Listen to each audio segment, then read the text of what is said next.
started. So thank you, everybody, for appearing either remotely or the board members in person. Thank you. I think we'll start tonight by approving the minutes from last month, October 25th. They were distributed and commented upon, and I will make a motion to approve them. Do I have a second? Second. Okay, Artie, we'll start with you. Yes. Yes. Yes. Wasn't there. Okay. Yes. Okay. Yes. All right. So the minutes are approved and we can go on to our first motion, our first matter tonight, which is 81 South Buckout Street. On Tiaras, I think it is. And do we have anybody on that? You're here to represent an applicant. If you can please hit the raise hand button. Thank you.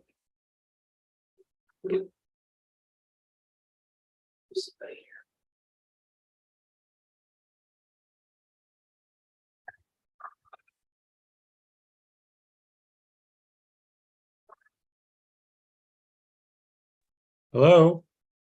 Hello. Yes. Hi. Nestor Karitz is here. I'm the architect for 81 South Buckout Street. Great. Hi, how are you? Pretty good. Good. So what do you have for us tonight? Well, it's a proposal to put a front porch on a building there, which had a non-conforming porch earlier. It was taken off, and we are seeking the approval to put a porch back on, a different design than the original porch, and it's going to cover the existing concrete open patio that's there now. So it won't go out any further than the actual footprint of the building, although of course the whole building is non-compliant with front yard and side yard. But not coverage? No, I think I put the note on here. Yeah, there's no additional coverage from what exists now. It's because it's all open. There's no, it's not enclosed. Okay.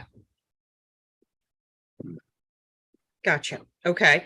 Do you have plans to show us? Well, I did submit the plans with the application. I submitted 3 copies, I believe.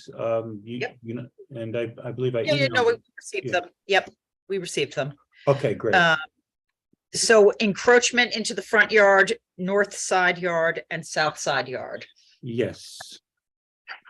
And it doesn't, how does this differ from the last porch that was on before? The last porch didn't have columns and it had a hip roof. This is a shed roof and it has the 4 columns. So I think architecturally it's a little more integrated. It looks like part of the original house a little more. Plus the columns allowed me to put the railings and guards, which, you know, would be required in that circumstance since it's overlooking that drop off where the planting is right now. Okay. How does it differ in terms of encroachment? It's the same. I mean, they're the same.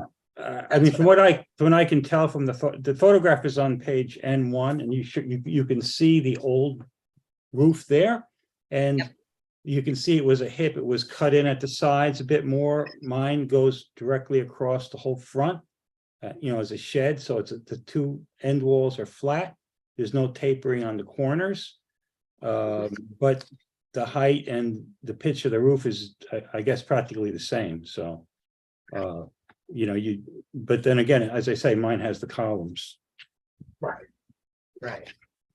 Any questions? Well, and the intrusions Yeah. on the side yards is no more than what's with the house, correct? Yeah, it's in line with the house. It's exactly in line with the house. Absolutely. Yes, sir. Hold on there. My colleague. You here- know, I mean, I reviewed it Yeah. last week, but I don't have a laptop in front of me. You know how the encroachment compares to neighbors in that? Yes, On that block? well, if you look on the N1 plan, you know, 85, the next door neighbor, they are similar. As a matter of fact, I think it's a couple of feet further out than 81, and then 87 and 79, they're all generally within that same setback line.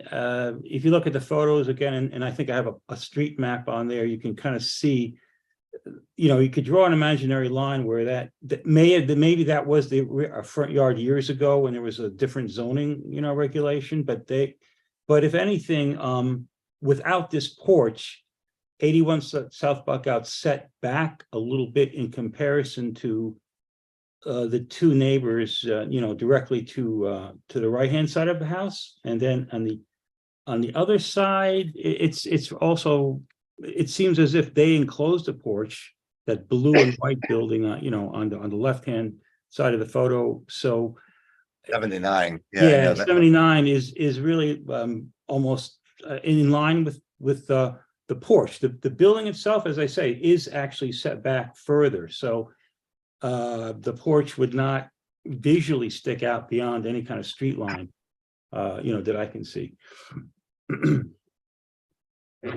Any other questions from any other board members? Is there anybody in the community that wants to be heard on this? Nobody's raising their hand to speak, and there's no comments in the chat. Okay, terrific. Thank you. Then I'm going to make a motion to approve. It seems to me like essentially just a replacement, not much of a difference in terms of what we're concerned with, which is the encroachment into the front, the north and the south side of the yard. Do I have a second? I'll second that. Okay, a second. Judd, we'll start with you. I agree, yeah. Yes. Yes. Yes. Yes. Yes. Okay, you are approved. We will send you a letter and happy Thanksgiving. Thank you. Happy Thanksgiving. Okay, thank you very much. Good night. Good night. Second case is Gallagher, 77 South Buckout Street, right down the road. Do we have anybody on that case?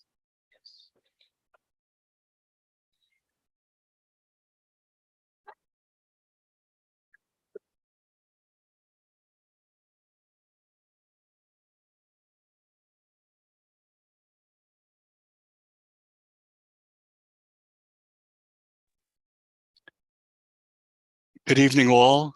My name is John Anastasiou, and I'm the architect for Donna and Kevin Gallagher.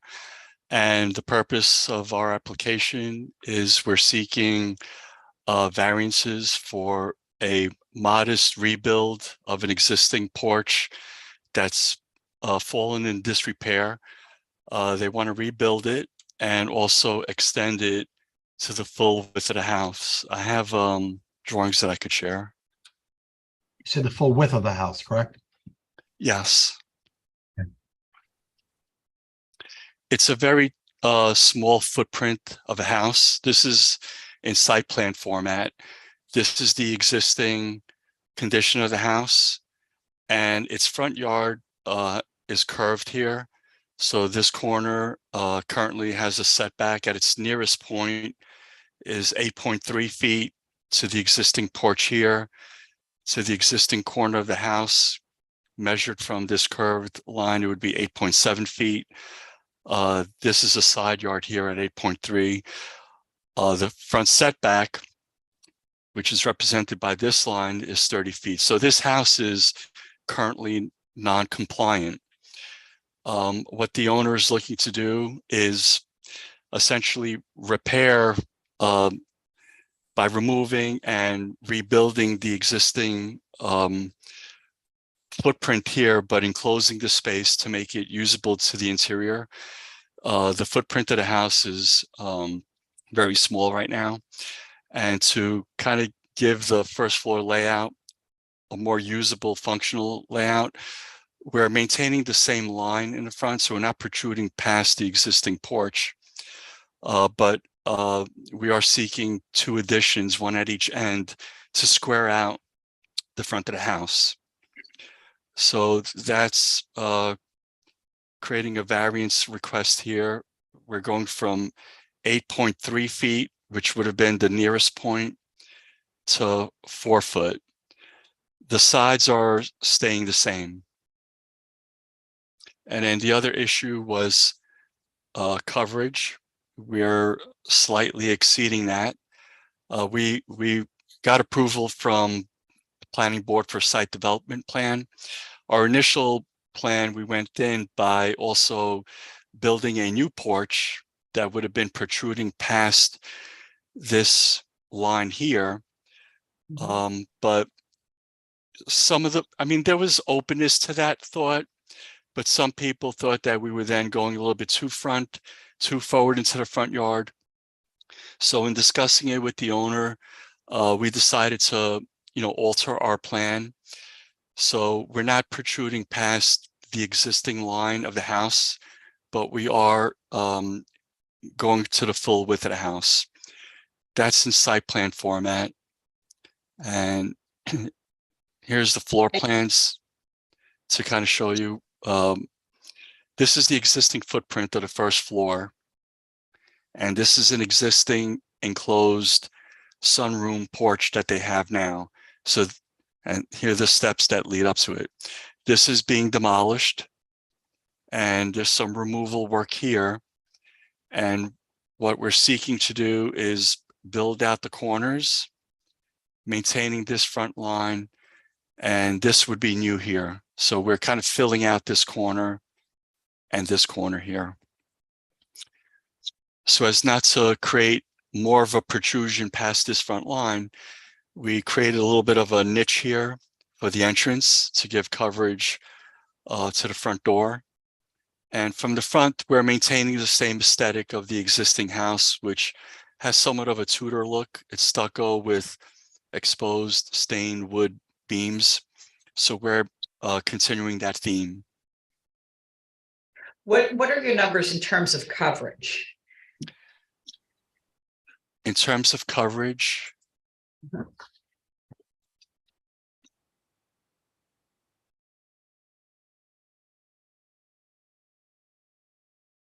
Are you already over coverage?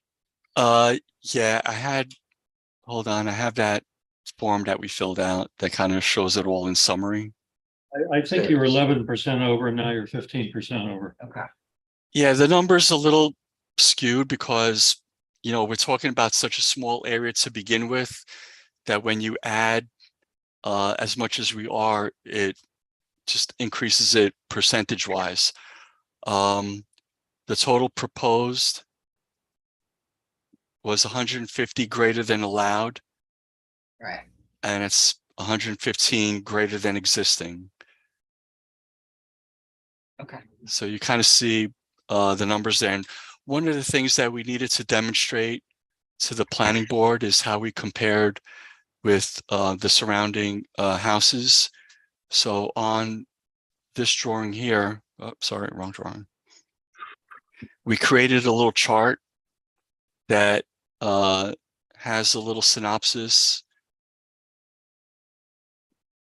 of all the other properties are doing with their lot size and then their percentage of coverage. So it kind of indicates here that, if you look at like-sized lots,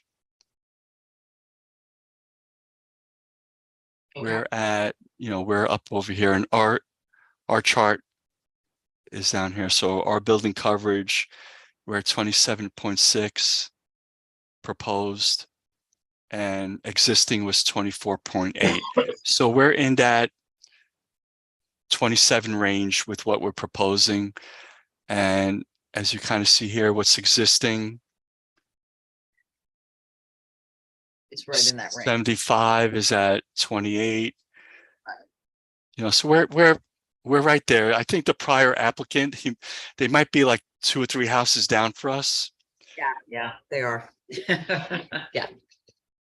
Okay, any questions from anyone on the board? I have a question. From the sidewalk where the road bends on Buckout to I know we're going to the proposed 4-foot setback, but what do you estimate the distance is from the sidewalk to what would be the new corner of the house? From the sidewalk? Yeah, I mean, be walking there. Just In other words, what's the encroachment? from the sidewalk to there, I would put the distance of the corner at about 8 feet, just judging from the scale of what I see here, because this is the existing walkway. And the distance from the property line to the corner is 4 feet. So in the right of way here, probably until you get to the sidewalk, it looks to be about that same 4-foot distance. So I would say from the walkway to the corner of the house, you're looking at about 8 feet. Did I Any answer your question? Is that the question you answered? You asked? Yes, thank you. Okay, you're welcome. I'm sorry, say it again. I just, my notes here, which are probably wrong, say that the front setback is now more like 4 feet, not 8 feet. It had been 8 feet. 8.3 Correct. feet. No, that's correct. This is the Okay. property line. Yeah. So it was formerly from the property line to the corner of the existing porch, which was Right. the nearest Okay, so point, it was is- 8.3 feet, 4 feet. and we're now at 4 feet. But I Yeah. understood the prior question to be, what's Right. the distance from the sidewalk Yes, to, yes, yeah, which would be at about 8 feet if I'm just, right. judging this scale correctly. No, I understood. I just wanted to make sure that what I had noted was correct. So that technically then the encroachment, the front encroachment is 4 feet. Right. It had been 8.3 feet or something like that. Right. It's we're 4 feet closer to the property line than what we Yeah. were before. And if there was no bend there, it probably wouldn't even be an encroachment. Right, The bend is Oh, that's what creates- correct. Yeah. Right. exactly, And so it's the uniqueness of the property which really calls for this yeah. request. Well, I'm also curious. I mean, that does concern me, the 4 feet. In terms of just to the front, I mean, putting the curve aside, if you were to look at just the existing porch to the front, do you know how that that setback compares to other neighbors, like the one that was before us or others on that Well, block? like the prior architect was stating, if you look at, you can kind of see here in this is a tax map of that block. Let me just try to zoom in as much as I can. If you were to strike a line here, at least 77 and the two immediate houses to the south, they're more or less in line with one another. I think the uniqueness of our site is we have, the curve of the road here. And the other aspect to take into account, which this is just my visual opinion, what may lessen that closeness is the fact that, there's a little bit of a retaining wall here. This is about 3 foot higher. So at the sidewalk, you're a little bit lower than this yard area up over here. And then this is the driveway that accesses, their garage that's in the back. So I think that the change in the elevation, again, that's just my visual opinion. It seems to lessen the impact of this being a little bit closer to the property line than what the former porch was.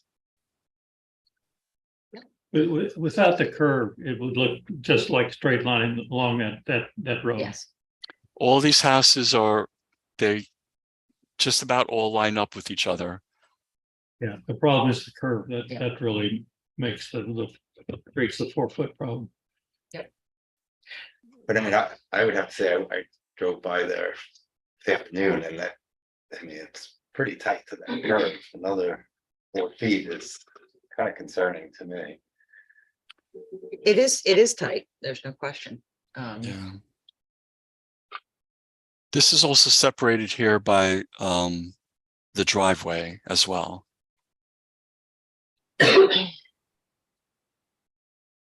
Any other questions? Any questions from anybody else, community? Nobody There's nobody raising their hand to speak and there are no comments in the chat. Okay. I'm gonna make a motion to approve. I do understand Ken's point about it being tight to the road, but it is sort of the uniqueness of the property being on the corner there. It's really in line with all the other properties there. And I do think that the height actually does make a difference in terms of feeling encroaching on the road. I also think the driveway acts as a bit of a distraction, as you noted. So I'm going to make a motion to approve. Do I have a second? I'll second that. Artie will second. Okay, we'll start with you, Judd. Yes. Yes, but I think the minutes are make clear that because of the curve, Yes, it's a that's the unique uniqueness of the situation. property. Yep. I say yes. What about you, Ken? I say no. I'll say yes, but I'll also add that, it's not self-created, obviously. I think that the benefit to the applicant far outweighs any negativity that's expressed there. And I think that to not permit the left side, but to permit the right side would really knock it out of whack. And I think you want that consistency across the front. So for those reasons, I would say yes. Okay. You are approved. Thank you Thank very you. much and have a happy Thanksgiving to all. Thank you. Thank you. Bye-bye. Nancy Rosner is the next case, 242 Harriman Road. Do we have somebody on that? Yes. Great.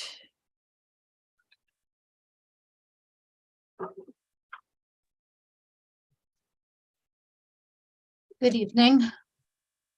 Hi, how are you? I am good. How are you? I am Good. going to share my screen, so I have some visuals for you. Just have your name for Oh, the, I'm sorry. Yes, my name is Susan Jangel. I'm a landscape architect and urban planner, and I'm representing Nancy Rosner, who resides at 242 Harriman Drive. And this is just a moment. Okay, you should be seeing a picture of 242 Harriman Road. So just a initial orientation.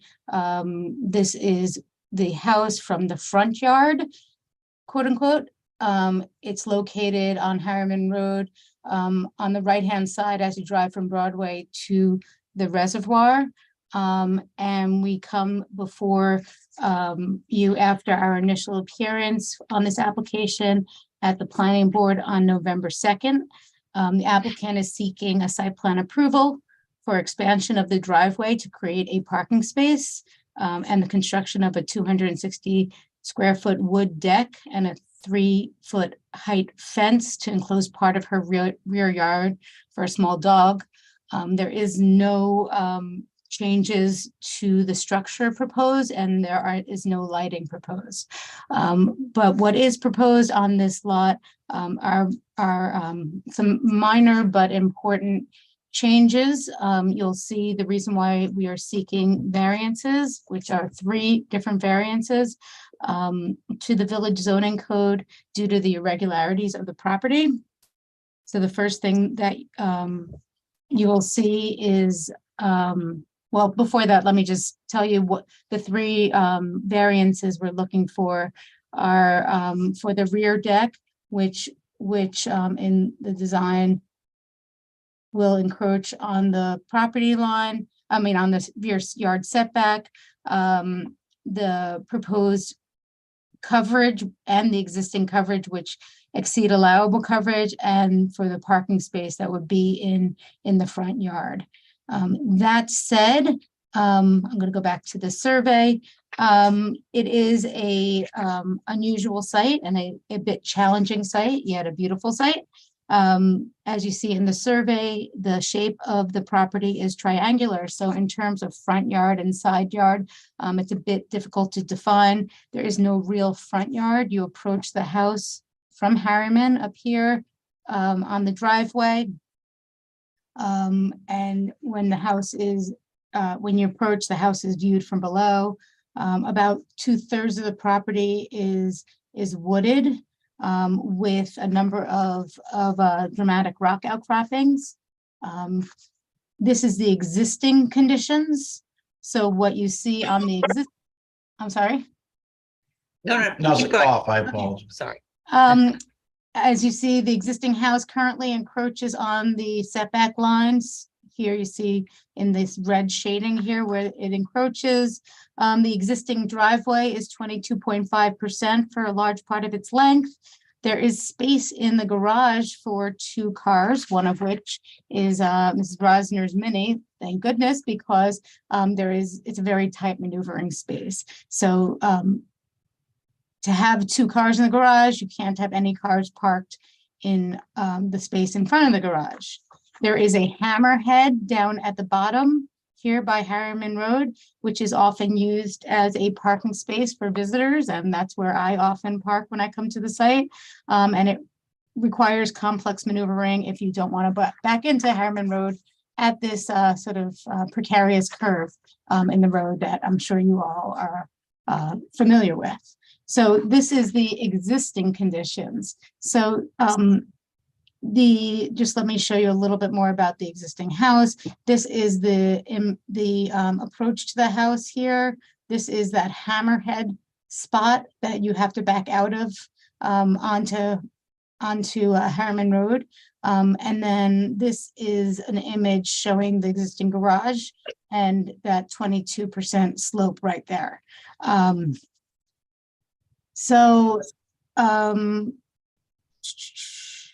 The rear of the house, as I mentioned, infringes on the setback, and there are railings on this top wall here, on the top of this wall here, that are in need of repair. And the existing property completely turns its back on this wooded area. So these are the things that we are trying to remedy with this proposed improvements. So one last final complication on the site. This is the rear yard area that we're talking about. The final complication is the impervious surface. The pre-construction impervious surface, as the property was when Ms. Rosner bought the property, has been reduced. The impervious surface has been reduced since then, and currently there is much less impervious surface, yet it's still not in compliance. So the existing site coverage, you'll see the paving, not driveway, is 1,897 square feet.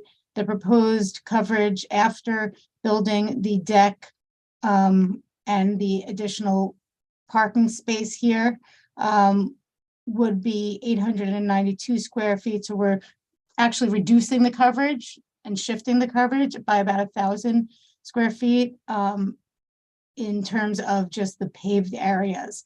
Yeah, that's the total. Actually, after putting the decks back in, then it's reducing the pavement by 869 square feet, yet we're still above the allowable. By how much? By how much? That is a fine question. I will find that number, just a moment.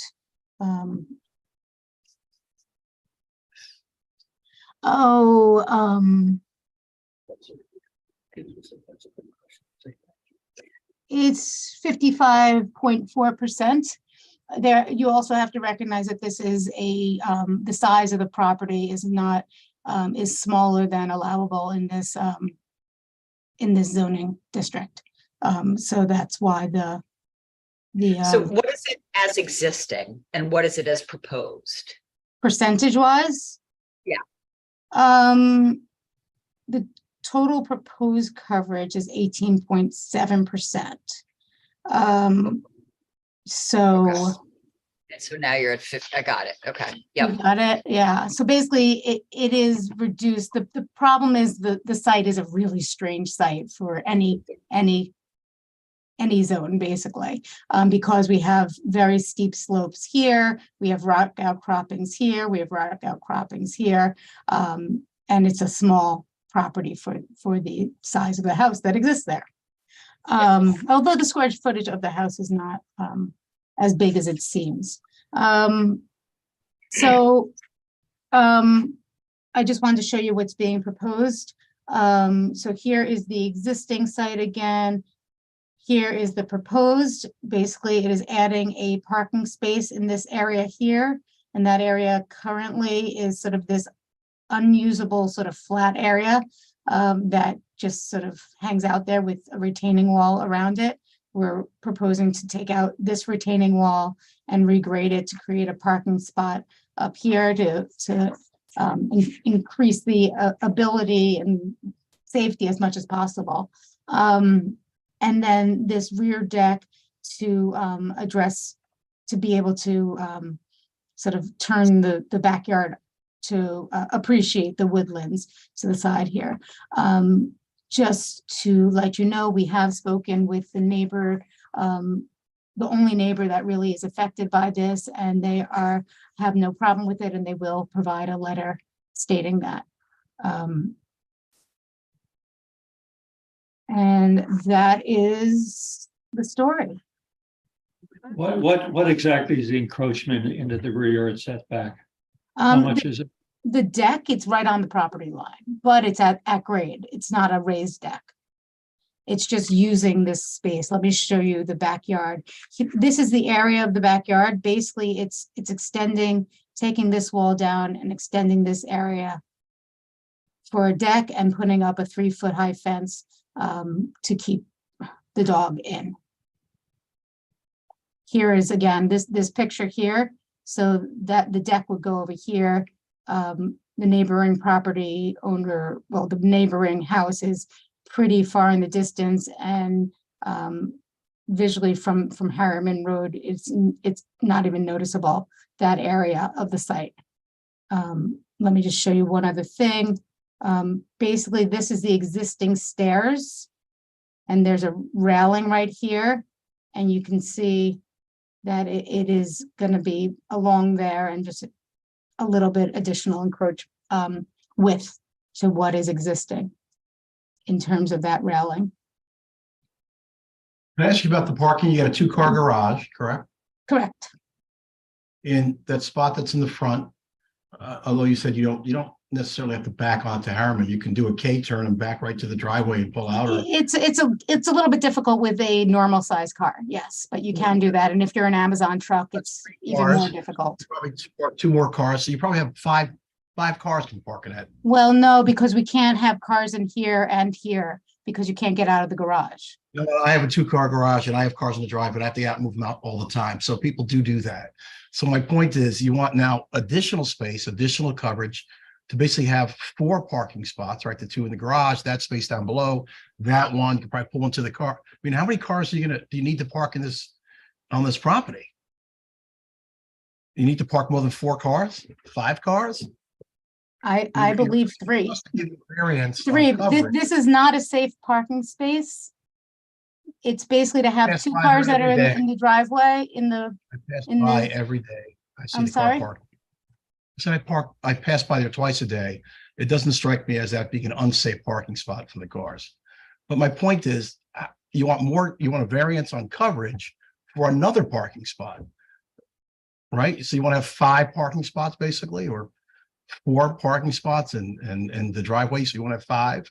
We should give you a variance for that. I mean, do you really need to have 5 cars parked there?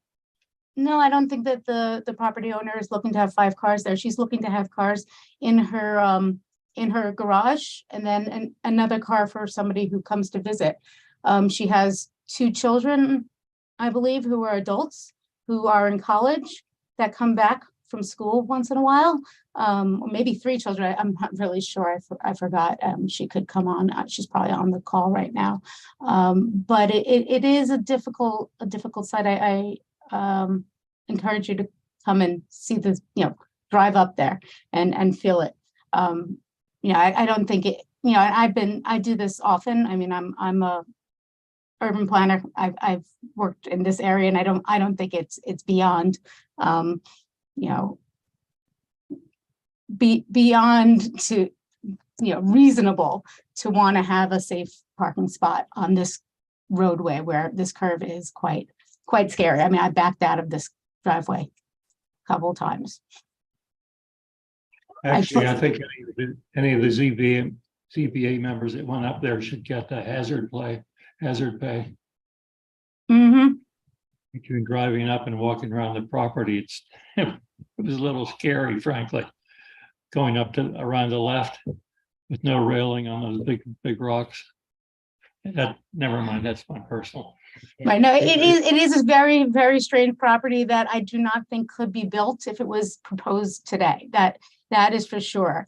But that said, it was allowed at some point, and it is where Nancy Rosner is trying to improve right now. I have two questions. One, is there any street parking near No. there or what's? Okay, You'd have to walk across the street, across Harriman Road to park in the street on a neighboring street. and is there any chance of giving back the current, I forget what you call it, but the current impervious parking space or area that's used for near Harriman in exchange for? I relief? believe it's possible, but I think that'll make it more precarious. Imagine if you have a Amazon truck coming up to deliver a package and they don't have a hammerhead to turn around in.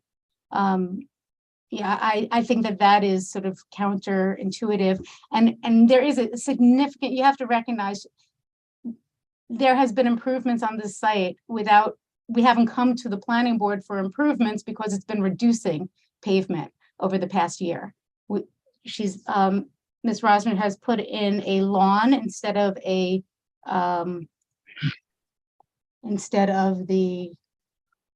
she's done this on her own. She basically removed all of this pavement here and created pervious surface all throughout here. She's doing things, she's planting all native plants. She's really doing some improvements to this property and wants to continue doing these improvements. But she's necessitates to come to the planning board and to the zoning board of appeals for these two elements. Any other questions from any other board members? That is tough turning around if you don't use the like you said, the hammerhead, what you call it. Yep. If you try to turn around in where the garage is, it's tough. Yeah, no, it is. It's tough. Is there anybody who wants to be heard? Yes, the homeowner has her hand. Okay, great. Thank you.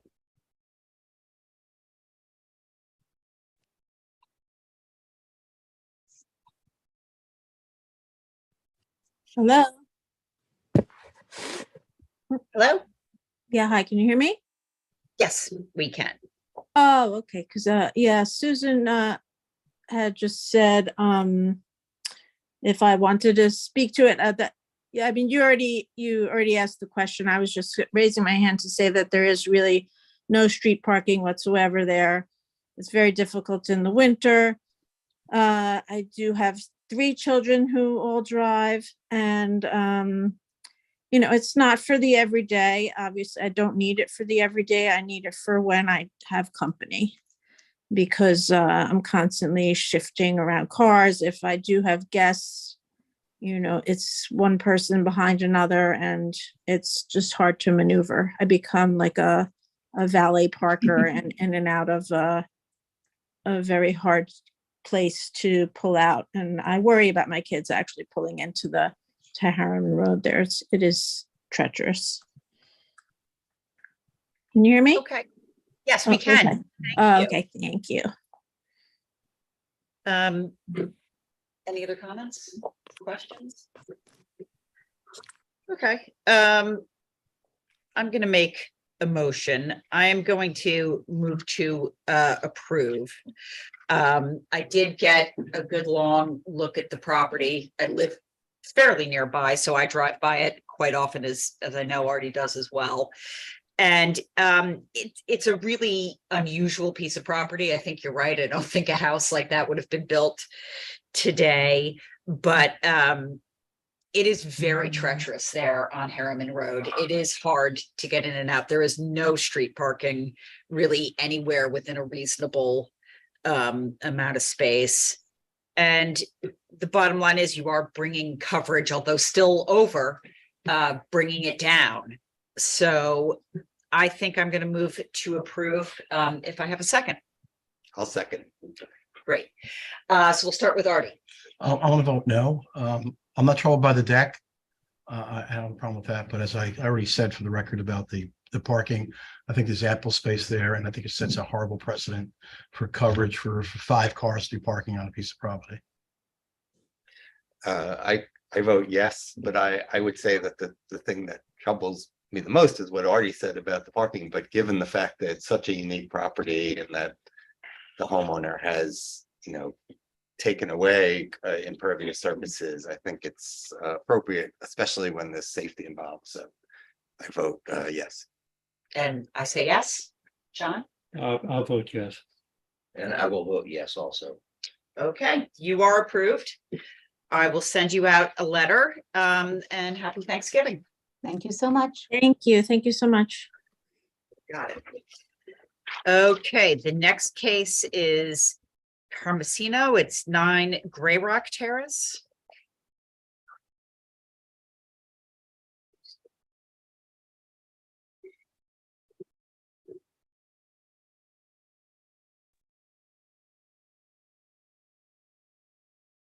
Hi, good evening.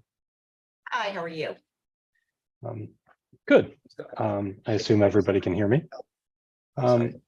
Yes, we can hear you. And I just want to tell the other board members I'm going to recuse myself because I was the prior homeowner before the Carmesinos and I don't want to No. get involved. Well, then you can give me the whole backstory. So as you know, and I'll semi-explain to everybody else, this is a pre-existing condition from the Carmesinos purchase of the property back in the Sorry, can we just have your name? sorry. just James for the Kraft. record. James Kraft from Studio Park, representing Robert and Andrea Carmesino for 9 Gray Rock Terrace. Great. So this is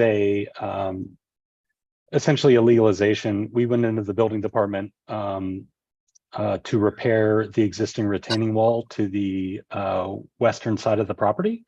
And it came to the building department's attention that a previous patio in the rear yard was undocumented. So this is essentially a legalization of a patio that's about 30 plus years old. The lot itself is undersized. It's about half the zoning size for any lot in Cedar Ridge or all of the zoning area. So anything coverage wise is kind of over almost everywhere in the neighborhood for that matter. I know all too well because I live down the street. And so essentially what we're looking for is to legalize the existing patio that you see here, and I can share my screen and kind of walk you through the area in question. Can you see my screen? Yep, we can. Okay. Yes. Thank you. So you see on the upper left, there's a brick patio that's semi-permeable with grass and greenery growing through it. It's this area with a small round area added to it. That's the portion that we found was undocumented previously. So when we went to the building department, they pushed us to the planning board and then pushed us to you to get site plan approval for this existing patio. As you can see, the coverage is quite over, but then again, the entire lot has been over since day one, based upon its present zoning today.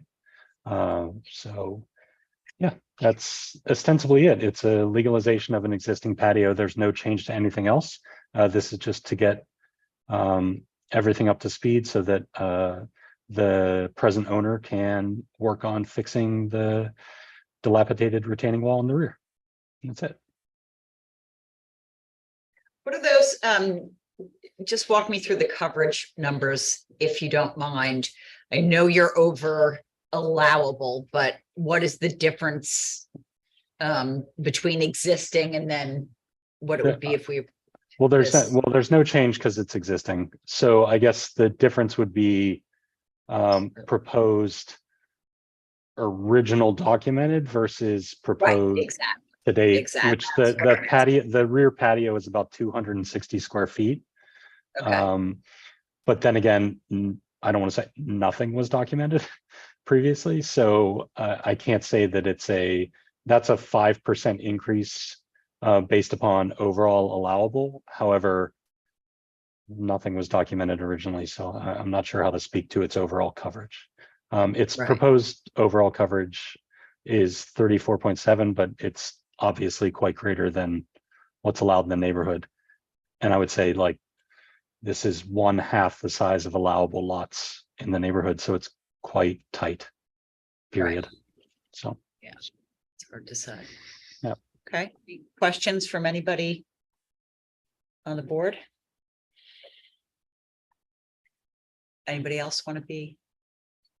Nobody's raising their hand and there's no comments. Okay.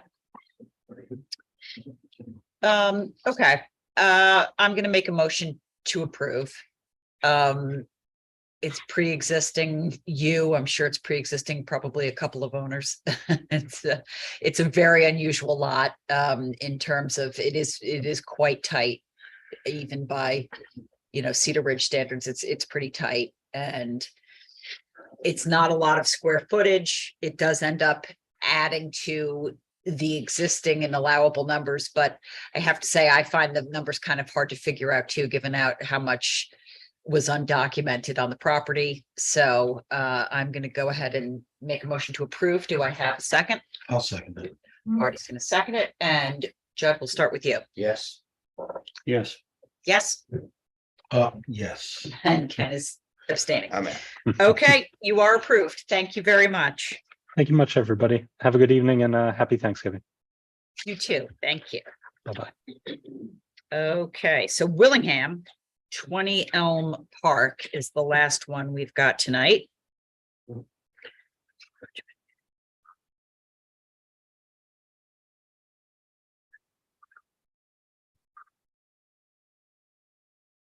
We have somebody on that. Okay, terrific.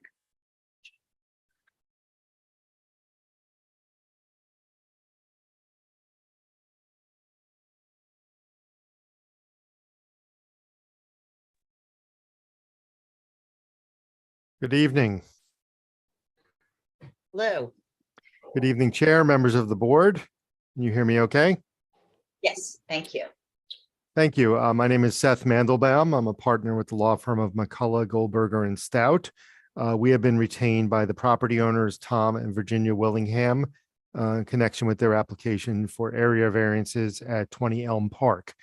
Mr. Willingham is on the meeting, as are Mark Schulman and Nick Marquez of Design Development Architects. And I believe the contractor, Chris Muncho, will also be listening in this evening. I'll hand it over to Mark in a moment to share his screen. And you should have a letter from my partner, Linda Whitehead, who had a conflict this evening. But essentially, this was before you in the spring of this year. We went literally back to the drawing board, have greatly reduced the variances that are proposed, removed the proposed improvements on the aqueduct side of the property, and really just tried to pare this down to the minimum necessary to achieve the applicant's goals, which are to create a one-story, fully accessible primary bedroom, since they do have issues with climbing stairs, to make the house livable. And there's also an improvement with respect to parking, which has to do with coverage, but actually we believe would help with some issues in the neighborhood on Dearman. And there are some letters that went in early on from the two closest neighbors at 19 and 35 Dearman. And I think you may hear from them this evening. So when you look at the balancing test under New York Village Law 7-712B, you look at the factors, we respectfully submit to the board that the benefit to the applicants greatly outweighs any detriment to the neighborhood. And in fact, we believe there's a benefit to the neighborhood as well, due to the issues with the street and the unique layout of where this house sits with respect to the other properties. So with that, I'd like Mark Schulman to walk you through that, in particular the changes and the reductions from the original plan, and then we're happy to answer any questions that the board might have. Let me just ask you before you get started, are you done with the planning board? Do you have to go back there? No, we do have to go back to the planning board. Okay. And For we've been, what? I believe, site plan, right, Mark? Yeah, so we were before the planning board who approved the prior application, the one that was submitted back in March. The reason we would have to go back to planning is because we have dramatically reduced the project. So it's just to go back. I don't understand why you're coming to us before you've gone back to them.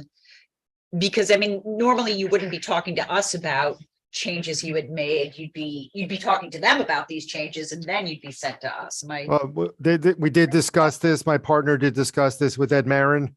And since, as Mark said, it's a reduction in the plan that the planning board already were comfortable with.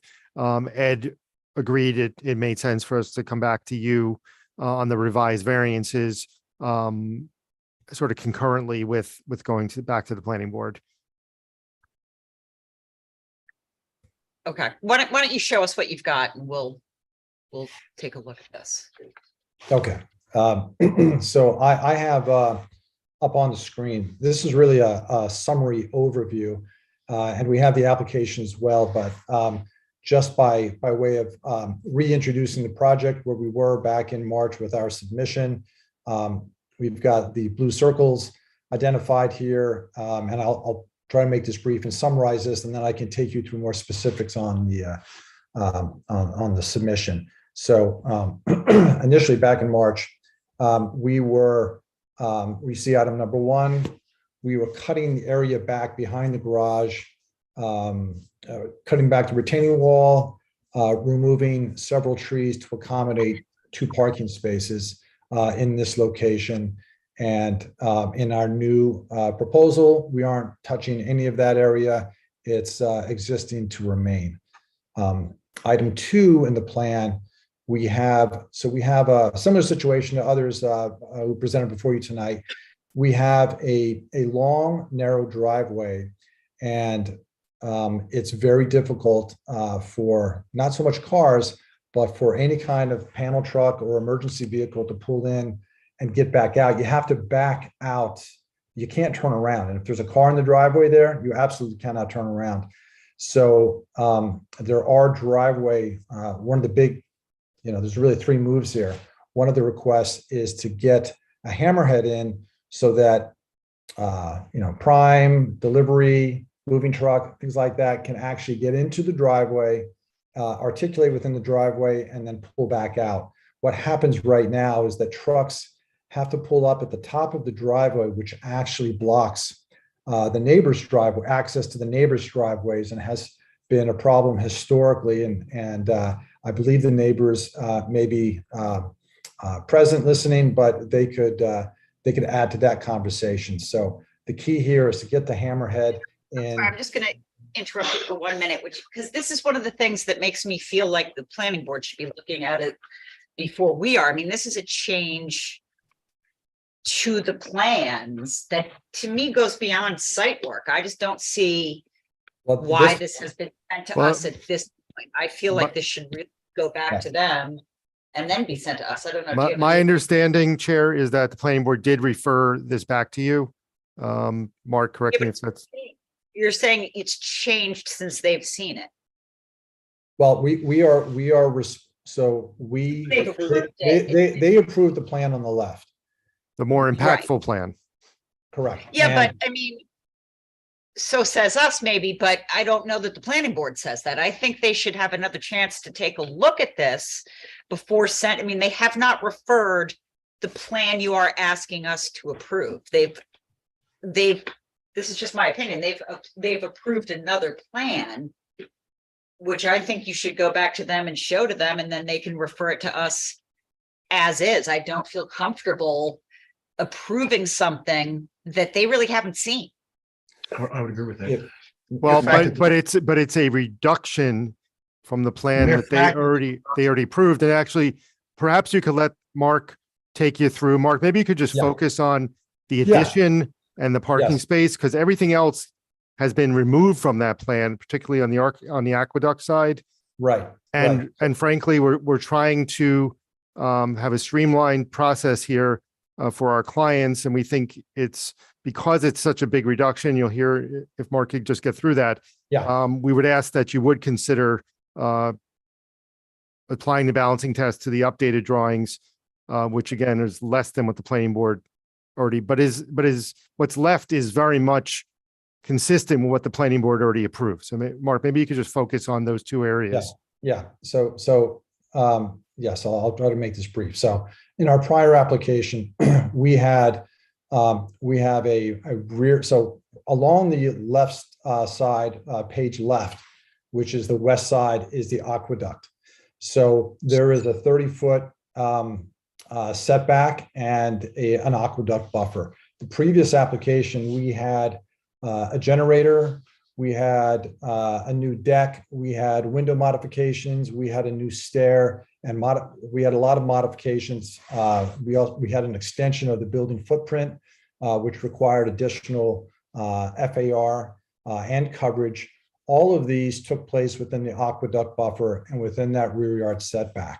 We have completely eliminated that in this now new proposal. So we are there's significantly less work and less impact on the aqueduct with this now new proposal. The other thing, other than the driveway and the hammerhead, which was in the previous proposal, remains in this proposal on the hammerhead only.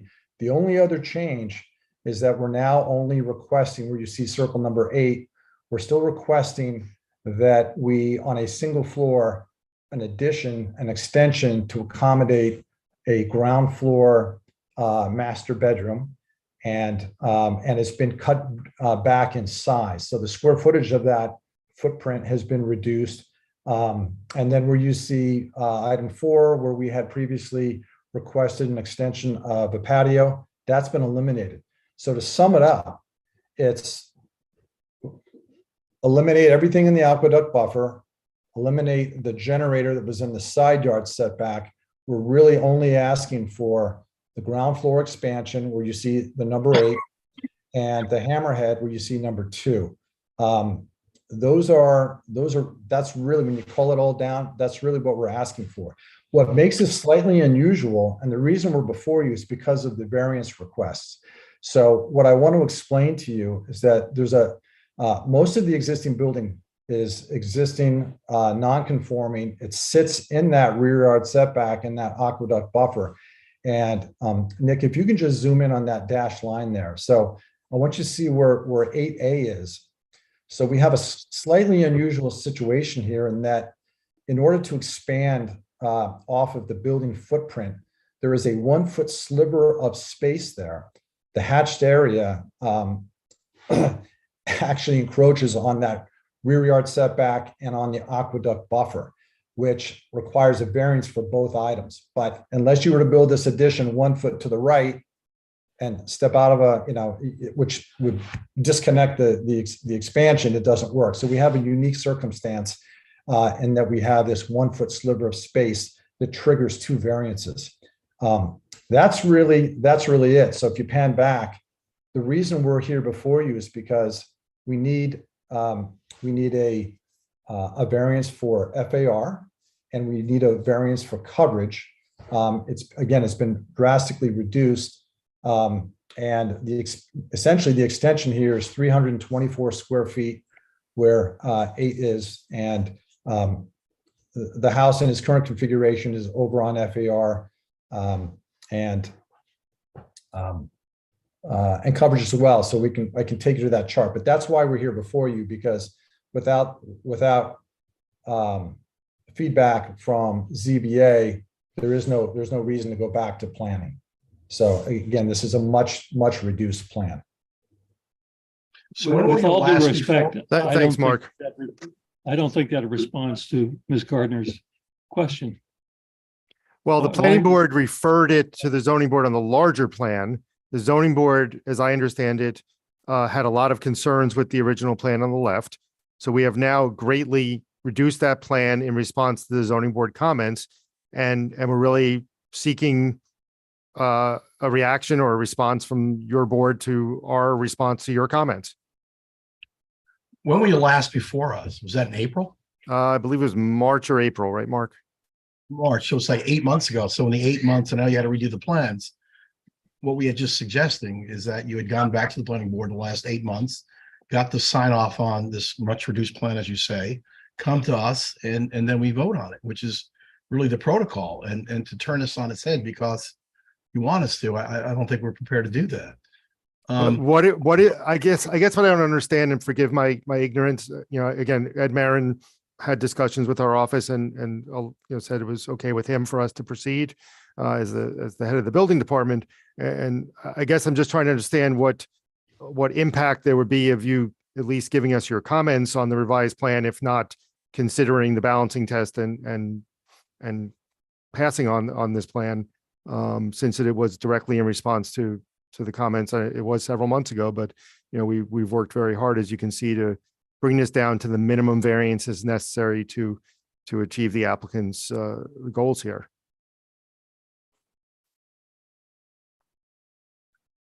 Yeah, I mean, it's been a long time since we've had this before. I did walk by again this week. I mean, it does address, you're right. Again, it was a long time ago. It does address some of the concerns that we brought up. I agree with that. I guess I'm just still not understanding why would we be jumping ahead to granting variances rather than having you just go to the planning board, have them sign off on this and send it to us. But I just think that's the way we've always done things, and I don't think it makes sense for us to not do that. wouldn't they Yeah. refer it to you, Chair, and then you would consider the variances and send it back to the planning board for site plan anyway? No, commonly we get the plans that are approved, and we say that we'll vote on that, as long as you don't change them, and then it goes, then it gets finalized that way. But we don't vote on plans that have been approved by the planning board. Why would we do that? Because you're a relief valve to bring the plan into conformance with the zoning code by granting variances. It's But like again, a chicken and egg thing here. yeah, but the chicken's always been the planning board, so maybe the egg, I guess. Oh, because I had one over the summer for Mercy College where the planning board referred it to you on an aqueduct buffer and a Broadway buffer. You granted the variances, then we went back to the planning board for site plan. Maybe I that was an recall. anomaly, but that was a few months ago. It was in June or July. And I guess, just on behalf of the property owners, they're anxious to move to the village, and they still do need to finish with the planning board and go to the architectural board. So they were hoping in the spirit of the holidays that you would just take a look It's at this plan, Thanksgiving, and we'd be thankful if you would at least give us your input on the reduction, and I'm not Clarence Darrow, but I would ask you to consider the balancing test and at least give us a sense of which way the board is leaning, so we know if we're going in the right direction here with the significant reductions in the amount of the variances that are on the right side. We certainly, look, I don't think we're going to move forward in terms of granting variances tonight. You can ask for an advisory opinion if you want, and if members of the board have comments, they can certainly make them, but I don't think we're going to go forward with a variance. And I thought that one of the variances that I read was that there was a variance for the aqueduct buffer. Yes. And Seth, in your opening comments, I quote, you says, "We removed all the improvements on the aqueduct side of the property." And then Nick, I also heard you say that we eliminated everything in the aqueduct buffer, but there is a request for a variance for the aqueduct buffer. So if the two of you said that we've eliminated everything on the aqueduct buffer, why is there a variance request for the aqueduct buffer? Well, that's what Mark explained. That is that sliver. Mark, maybe you can zoom in on that again. Yeah, just going back. So this area, this 1 foot The sliver. 1 foot, I understand the 1 foot. So Yeah. but by saying you've eliminated everything in the aqueduct buffer, but there is a 1 foot, so that there 1 foot is something. So Okay, well, for it was certainly not our intent to mislead the board. So That's why there is, it's the anomaly of why there is a rear yard setback variance request and an aqueduct buffer request. It has no impact to the aqueduct, this 1 foot sliver of construction, because it's not visible, right? not visible, not at all visible to anything that would be happening in the front of the house. Okay, it was just an observation in the presentation. Right. And I shared Judd's questioning, as a matter of fact. Any other Thank you, Chris. comments? Anybody want to weigh in on this versus what we've seen from this applicant before in terms of plans or whether it alleviates concerns? I would just add a comment that the extent you're looking for any advisory opinion, I would be leaning to approve it. I think the big objection back in March was the Broadway buffer area, and you have addressed that. But I would defer to my colleagues in terms of the process. So that's just my leaning. Well, can you, if we have just a few moments, I know you went to the trouble, can you just walk us through the numbers as, you know, on this much reduced plan, if you don't, while you're here, I mean, I'd be Yeah. pleased to. Sure. Absolutely. Yeah. Yeah, so we have all the FAR and area calculations, so. I'm sorry, I don't know why it's Zoom, it's not loading when I zoom in. Let me just open it directly. Apologies for that. So while Nick's trying to load this, so the two diagrams on the top two diagrams, left and right, are the existing coverage diagram, the proposed coverage diagram. So in that side-by-side comparison, you can see that the coverage increase is the 324 square feet of the addition. That is the only change from the previous or the existing condition. And if you look to the chart just slightly to the right there, Nick, if you can just pan over a little bit. So on that coverage calculation, it goes from 4,017 square feet to 4,341 square feet, which is where, so it's currently non-compliant. So we are exceeding the variance, the variance again, but it was prior as well. And then if you go back down to the coverage calculation, the coverage. So if you can pan down, Nick, to the, the FAR. So on the FAR calculations, again, the diagram on the left identifies all of the areas. And again, we spent quite a bit of time with Ed going through this and the application process. And we've been given direction by him, even in terms of how this gets presented. And so you can see here the hatched area on that ground floor to the right. Yep, that is the additional FAR. And if you go back to the area calculations. So you'll see the existing FAR is the 4,398 square feet, and that goes to the 4,722 square feet. Again, both currently exceeding the allowable FAR.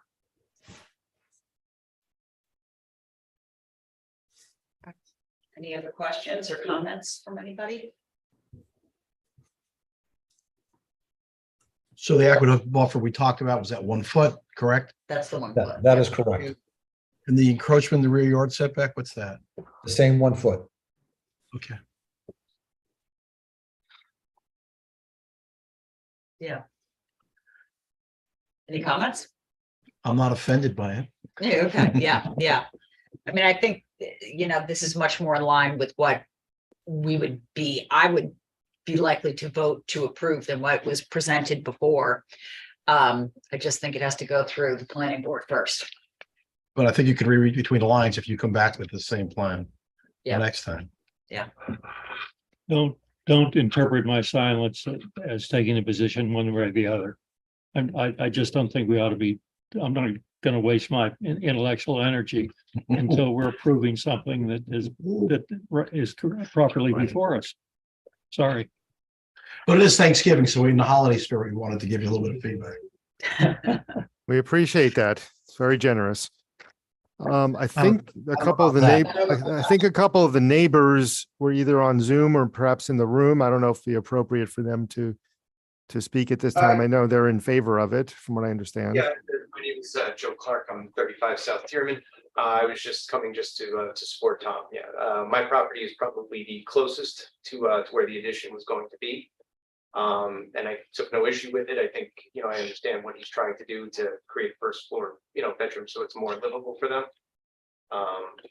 I think they were coming back to you guys rather than going to the other board first, more to just, the hangups were here as far as who had issues with what they were trying to do. Right. So they were just trying to get your opinion before they go back, to the other board, Yeah. trying to put the cart in front of the horse, so to speak. Right. Right. It's been a long process. That's really all. Like I said, I think what they're doing is gonna be nice, and I think it's only gonna improve the area. Great.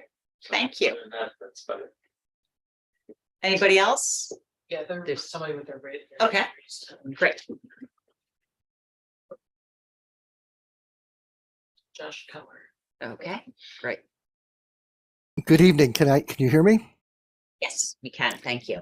Great. Thank you very much. This is Josh Keller, my legal name, Jonathan Keller, the owner of the property at 19 South Dearman Street, also sometimes called 19 Elm Park. We're just north of the property.